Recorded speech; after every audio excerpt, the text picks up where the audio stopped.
삼국지 최강의 무장은 과연 누구일까? 삼국지에서 거론되는 대표 무장인 여포, 관우, 장비, 조운, 마초를 중심으로 그들의 한대일 전투력과 지휘력, 전략적 사고, 충성심, 실제 역사적 기록 등을 종합하여 최강의 무장이 누구인지 심층적으로 분석했다. 삼국지 연의와 정사 기록 그리고 후대 평가를 함께 고려하되 어디까지나 다양한 해석이 가능함을 전제하고 소개한다. 중국 후한 말기부터 삼국시대에 이르는 기간은 전란과 영웅이 난립한 격변의 시대였다. 삼국지연에는 나관중이 이 격동의 역사를 바탕으로 극적인 서사와 인물 간의 갈등 그리고 영웅적 무장들의 대결을 대중소설 형식으로 재창조해낸 작품이다. 특히 이 작품에서는 무예가 뛰어난 장수들이 질비하게 등장하여 독자들에게 과연 이 중에서 누가 가장 강한가 라는 흥미로운 상상을 불러일으킨다. 하지만 강함의 정의가 단순히 육체적 힘이나 한대일 전투력만을 의미하는 것은 아니다. 삼국지의 배경이 되는 시대는 군벌들이 서로 다른 지역과 군대를 통치하고 외교전을 펼치며 세력을 확장해 나가던 혼란기이다. 따라서 무장의 진가를 평가하려면 전투에서의 무예뿐만 아니라 지휘 능력, 전략적 사고력, 부하를 통솔하는 리더십, 주군에게 바치는 충성심, 실제 역사에서 기록된 업적과 한계를 종합적으로 살펴봐야 한다. 이 다섯 요소를 종합적으로 고려했을 때 과연 삼국지 최강의 무장은 누구라고 할 수 있을까? 천하무적이라 불린 싸움꾼 여포. 여포는 삼국지에서 천하무적이라는 별칭을 얻을 정도로 뛰어난 무예를 자랑한다. 에서 특히 호로관 전투 장면은 역사적 사실과는 다소 차이가 있지만 그가 유비, 우, 관우, 유 장비를 상대로 혼자 맞서는 장면은 독자들에게 강렬한 인상을 남긴다. 정사에서도 여포는 궁술과 창술에 모두 능했으며 신체 능력이 출중했다는 언급이 남아있다. 한대 1 전투력에서는 거의 적수가 없는 수준이지만 여포의 단점은 전략적 시야가 부족하고 정치적 감각이 미숙했다는 데 있다. 그는 동탁을 배신하고 다시 동탁을 제거한 뒤에도 자신을 받아준 왕윤에게서 뚜렷한 지지를 얻지 못했으며 곧장 또 다른 세력에게 의탁하는 등 이합집산을 반복한다. 결과적으로 지지 기반을 잃고 최후에는 조조에게 잡혀 처형당했다. 여포는 싸움 하나는 천하제일이라는 명성이 있었으나 이는 한 명의 장수로서 최강을 가리는데 절반의 미덕밖에 되지 못했다. 하지만 순수한 일무력을 놓고 본다면 여포와 견줄 만한 이는 거의 없기에 일기토 최강자라는 칭호는 의심할 여지가 없다. 명성과 무용의 아이콘 무신관우. 관우는 청룡 언월도를 상징 무기로 사용하며 예로부터 호걸과 의리의 화신으로 추앙받아왔다. 후대에 이르러서는 관제묘에 모셔지고 군신이나 제신으로까지 숭배될 만큼 큰 영예를 얻었다. 이러한 숭배 배경에는 그의 절도 있고 강인한 인품에 대한 평가 그리고 관우 스스로 보여준 충성과 무력에서 비롯된 것이다. 정사와 연애 모두 관우가 뛰어난 장수임을 부정하지 않는다. 특히 관우는 장료, 서황, 방덕 등 조조 진영의 명장들과 맞붙어 승리를 거둔 전적이 여러 차례 언급된다. 번성 전투에서 보여준 그의 기세는 압도적이었으며 결국 우금의 7군을 대파하고 방덕을 참아는 무시무시한 기록을 남겼다. 그러나 관우의 단점은 지나치게 높은 자존심과 독선이었다. 그는 송원을 하대하거나 동맹 내지 외교를 소홀히 하는 모습을 보였다. 결과적으로 후방을 지키던 송원군이 관우를 배신하고 조조와 함께 협공하여 관우는 몰락의 길을 걷게 된다. 그럼에도 불구하고 오관 참육장과 같은 무용담 및 의리의 전설로 인해 후대의 평가와 인기는 여전히 독보적이다. 야성적 힘과 기세의 화신, 장비. 장비는 여포나 관우 못지않게 뛰어난 무예를 자랑하는 장수로 묘사된다. 가장 유명한 장면은 장판파 전투에서 조조군 10만을 상대로 홀로 다리를 지키며 장익덕이 여기 있노라 하고 일갈하여 적군을 두려움에 떨게 한 이야기다. 이는 단순한 힘 이상의 심리전을 잘 보여주는 사례로 전장에서의 위압감과 기세가 얼마나 중요한지 일깨워준다. 장비는 무력이 출중한 동시에 전투 현장에서의 즉흥적 대응력도 상당했다. 그러나 장비에게는 치명적인 단점이 있었다. 그는 성격이 급하고 과격했으며 부하를 다루는 데 있어 지나치게 가혹했다. 이로 인해 측근 부하의 반발을 사서 살해당하는 비극적 최후를 맞이한다. 만일 장비가 온화한 리더십까지 겸비했다면 관우 못지않은 명장을 넘어섰을 수도 있다는 평가가 가능하다. 결과적으로 장비는 뛰어난 한대 1 전투력을 갖추었고 적군을 위압하는 심리전 능력이 탁월했다. 그러나 지휘자, 리더로서의 단점이 최후를 결정지었다. 그의 생애는 짧았지만 강렬했고 삼국지에 여러 명장면을 남긴 대표적 인물 중 하나다. 군사적 완벽주의자 조운. 조운은 삼국지에서 몇 안 되는 흠잡을 데 없는 무장으로 자주 언급된다. 그의 대표적 무용담은 장판파에서 유비의 아들 유선을 구출해 적진을 돌파한 일화로 이는 정사와 연애 모두에서 확인할 수 있는 사실이다. 이때 그는 적진을 종횡무진하며 스스로 부상을 입지 않고 임무를 완수해냈다고 전해진다. 조우는 별다른 패배 기록이 없다는 점에서도 특이하다. 주로 유비의 측근으로 활동하며 형주의 통치나 한중 공방전 등 각종 전투에서 안정적인 공적을 세웠다. 관우나 장비처럼 전장에서의 극적인 한방이 상대적으로 적었을 수 있으나 그만큼 꾸준하고 충실하게 승리와 성과를 거두었다는 의미이기도 하다. 조우는 충성심이 매우 높았고 동료 장수나 부하들에게도 신의를 지켰으며 지휘자가 되어서는 무리한 징벌이나 오만한 태도를 보이지 않았다고 전해진다. 이는 삼국지 시대에 흔치 않은 인격적 완성도로 볼 수 있다. 전략적 관점에서도 날카로운 대응이 돋보였으며 유비가 떠난 뒤에도 촉의 일원으로 끝까지 충성을 다한 인물이다. 서량의 기병 맹장 마초는 서량 지방 출신으로 말 그대로 기병전에 뛰어난 재능을 보인 장수다. 그는 조조를 상대로 벌인 위수 전투에서 한때 조조를 궁지에 몰아넣으며 대승을 거둘 뻔했을 정도로 맹렬한 돌격 능력을 지녔다. 이는 수많은 전투 사례 중에서도 기병 장수로서의 잠재력을 보여주는 대표적인 장면이다. 그러나 마초 역시 정치적 감각이 부족하고 세력 운영에 미흡함을 드러냈다. 결국 그는 여러 곳을 떠돌다가 유비에게 귀순했으나 이후로는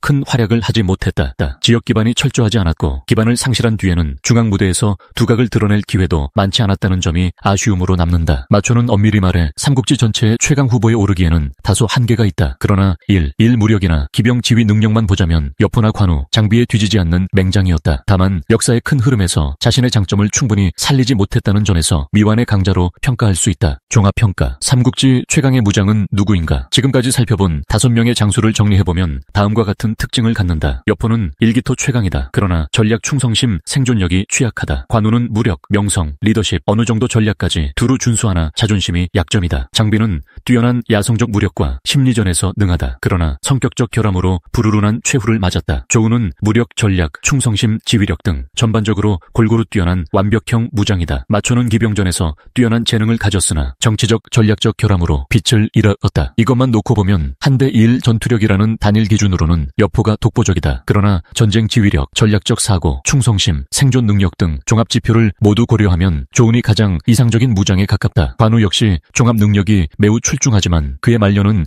외교 실패와 송원과의 충돌로 인해 결과적으로 군사적 몰락을 맞이했다는 점에서 아쉬움이 남는다. 결국 어떤 관점에서 보느냐에 따라 최강의 무장에 대한 대답은 달라질 수밖에 없다. 삼국지연의 특유의 극적인 일기토 장면과 한대 1 최강을 중시한다면 여포가 단연 으뜸이다. 무장으로서의 무예와 함께 명성, 실전 경험, 후대의 숭배를 고려한다면 관우가 가장 두드러진다. 하지만 보다 종합적인 전투 능력, 충성심, 생존력, 전술적 감각 등을 고르게 갖춘 올라운드 플레이어를 꼽으라면 조운이 손색이 없다. 이처럼 삼국지의 무장들을 단일 지표로 평가하기에는 한계가 있다. 오히려 서로 다른 강점을 가진 영웅적 인물들이 시대의 소용돌이 속에서 흥망성쇠를 경험한다는데 삼국지의 매력이 있는 것이다. 결국 독자들 각자의 가치관과 흥미에 따라 혹은 소설과 정사를 어떻게 해석하느냐에 따라 최강의 무장에 대한 결론이 달라질 수 있다. 그럼에도 불구하고 삼국지라는 거대한 서사에서 여포, 관우, 장비, 조운, 마초가 오랜 세월 동안 회자되며 누가 더 강했나라는 흥미로운 논쟁을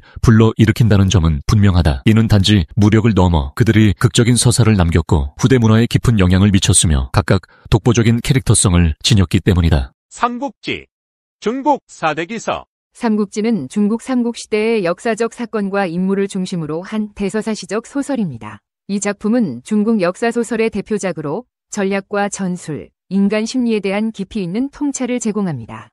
유비, 관우, 장비의 도원결의와 함께 시작되는 이 이야기는 한나라의 부흥을 위해 싸우는 영웅들의 서사와 삼국시대의 복잡한 정치와 전쟁을 생생하게 묘사합니다.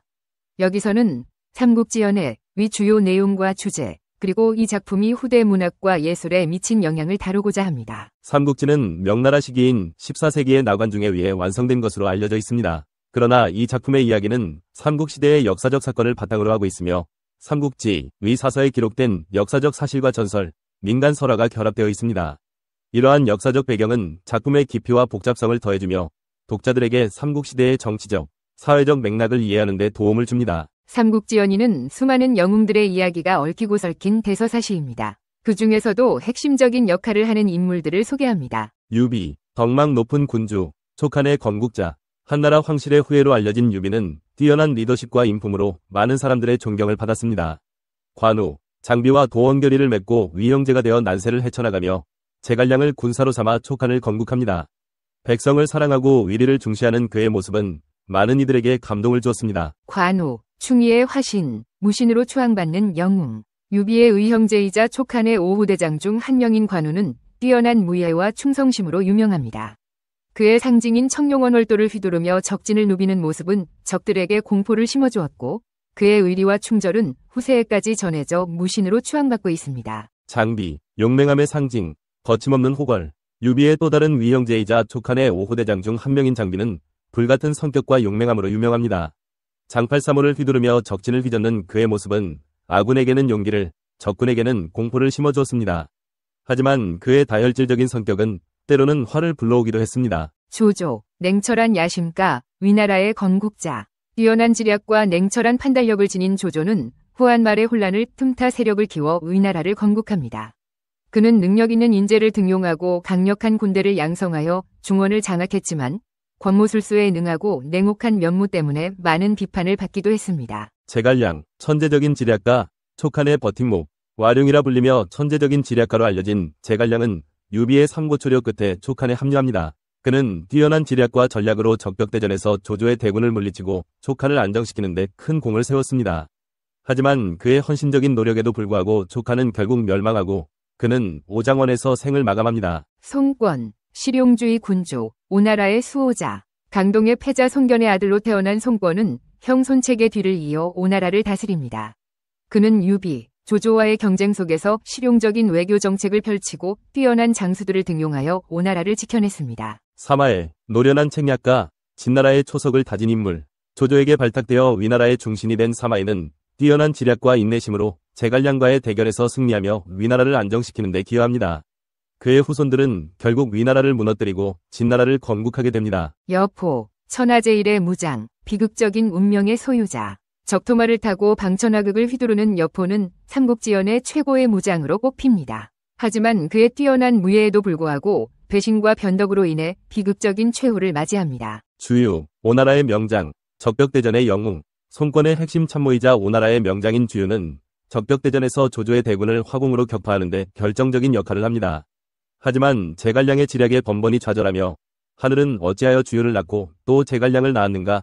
라는 유명한 말을 남기고 생을 마감합니다. 초선, 절세미인, 연환계의 주인공. 뛰어난 미모를 지닌 초선은 왕륜의 계략에 따라 동탁과 여포 사이를 이간질하여 둘 사이를 파멸로 이끄는 역할을 합니다. 그녀의 아름다움과 지혜는 삼국지연의에서 중요한 사건들을 이끌어내는 촉매제 역할을 합니다. 주요 내용과 줄거리, 삼국지연의 난세의 영웅들이 펼치는 대서사시, 삼국지는 삼국시대의 정치적, 군사적 사건들을 중심으로 전개되며 주요 내용은 다음과 같습니다. 후한말, 황건적의 난으로 시작된 혼란은 천하를 삼분하는 위, 촉, 오삼국의 대립으로 이어집니다. 도원결의 영웅들의 맹세, 황건적의 난을 진압하는 과정에서 만난 유비, 관우, 장비는 복숭아 나무 아래에서 의형제를 맺고 한나라 부흥을 위해 힘을 합치기로 맹세합니다. 이들의 도원결의는 삼국지연의의 시작을 알리는 중요한 사건이자 의리와 충성을 상징하는 상징적인 장면으로 남아 있습니다. 제갈량, 융중에서 세상으로 나오다. 유비는 뛰어난 인재를 얻기 위해 제갈량을 찾아가 삼고초려 끝에 그를 책사로 맞이합니다. 제갈량은 융중에서 응거하며 천하를 경륜하던 지략가로 그의 등장은 삼국지연의의 흐름을 바꾸는 중요한 전환점이 됩니다. 조조, 난세의 간웅. 뛰어난 지략과 냉철한 판단력을 지닌 조조는 후한말의 혼란을 틈타 세력을 키워나갑니다. 그는 황제를 옹립하고 천하를 호령하며 위나라를 건국하지만 그의 야망과 잔인함은 많은 이들의 반감을 사기도 합니다. 적벽대전, 불꽃처럼 타오른 영웅들의 대결. 조조의 남하를 막기 위해 유비와 송권은 연합군을 결성하고 적벽에서 대규모 전투를 벌입니다. 제갈량의 신묘한 지략과 주유의 화공, 그리고 조조의 자만심이 맞물려 조조의 대군은 괴멸적인 패배를 당하고 이는 삼국시대의 판도를 바꾸는 결정적인 계기가 됩니다. 촉한의 건국, 유비의 꿈. 적벽대전 이후 유비는 제갈량의 도움으로 익주를 평정하고 촉한을 건국합니다. 유비는 백성을 위한 정치를 펼치고 인재를 등용하여 촉한을 안정시키지만 관우와 장비의 죽음으로 큰 슬픔에 빠지고 결국 백제성에서 생을 마감합니다. 삼국, 끊임없는 갈등과 전쟁. 촉한의 건국 이후에도 위, 촉, 오삼국은 끊임없이 갈등하고 전쟁을 벌입니다. 제갈량은 촉한을 위해 북벌을 감행하지만 사마이의 뛰어난 방어 전략에 번번이 좌절하고 오장원에서 생을 마감합니다. 한편 오나라에서는 송권이 뛰어난 외교술과 정치력으로 왕국을 유지하고 발전시켜 나갑니다. 영웅들의 퇴장, 새로운 시대의 시작. 제갈량과 사마엘, 주유와 같은 영웅들이 차례로 세상을 떠나면서 삼국시대는 새로운 국면을 맞이합니다. 위나라에서는 사마이의 후손들이 권력을 장악하고 결국 사마염이 진나라를 건국하여 삼국시대를 마무리합니다. 인간사의 축소판인 삼국지는 단순한 역사소설을 넘어 인간의 삶과 사회를 투영하는 다양한 주제와 메시지를 담고 있습니다. 위리와 충성, 시대를 초월하는 가치, 유비, 관우, 장비의 도원결의는 삼국지연의의 핵심 주제 중 하나입니다. 세 사람은 복숭아 나무 아래에서 의형제를 맺고 한나라의 부흥이라는 공동의 목표를 위해 목숨을 바쳐 싸웁니다. 이들의 끈끈한 위리와 충성은 난세 속에서도 빛을 발하며 독자들에게 깊은 감동을 선사합니다. 관우가 조조의 호환 대접에도 불구하고 유비에게 돌아가는 장면이나 장비가 유비의 복수를 위해 목숨을 거는 장면은 위리와 충성이라는 가치가 얼마나 중요한지를 보여줍니다. 이는 현대사회에서도 여전히 중요한 가치이며 우리에게 깊은 울림을 줍니다. 전략과 지략, 승패를 가르는 지혜, 삼국지연의는 전쟁과 정치의 이야기이기도 합니다. 제갈량과 조조를 비롯한 수많은 영웅들은 뛰어난 지략과 전략으로 전쟁의 판도를 바꾸고 역사의 흐름을 만들어갑니다. 적벽대전에서 제갈량이 보여준 화공과 동남풍 유도, 조조의 분전제와 인재등용, 사마이의 끈질긴 방어 전략 등은 삼국지연의의 백미라고 할 수 있습니다.